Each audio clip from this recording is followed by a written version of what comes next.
Good evening po sa inyong lahat.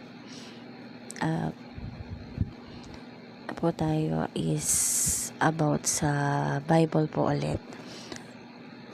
Ang ano ko po is ano ang maitutulong ng Bible songs. Bakit po ba tayo nagba-Bible o nagpapatugtog ng Bible songs? Isang malaki po pala itong nakakatulong sa atin. Hindi lang po pala siya kanta, kundi gamot din po siya sa ating puso. At pinaalala sa'yo yung salita ng Diyos. Alam mo ba kung bakit madali natin tandaan ang kanta? Kasi kapag nakatune na, pumapasok na po yun sa puso natin. Yung kanta po na yun. Like yung How Great Thou Art, bigla mong naalala, O Lord my God, who I in awesome wonder. Yung sa Bible songs din po, yan yung paraan ni Lord para manatili yung salita niya, yung banal na salita niya sa ating puso.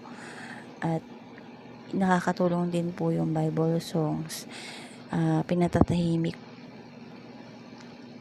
po niya ang puso natin sa galit.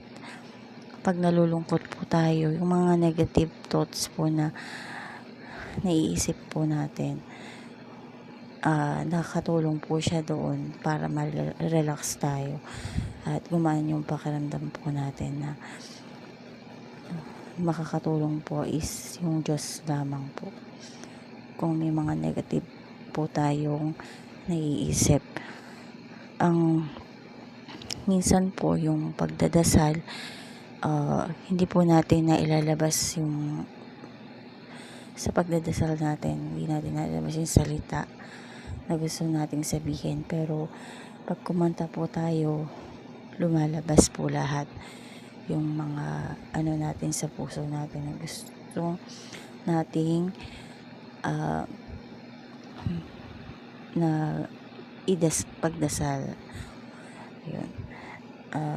Isa din po yung Bible songs din po is nakakatulong po ito para pinapalayas yung mga madidilim na kaisipan natin.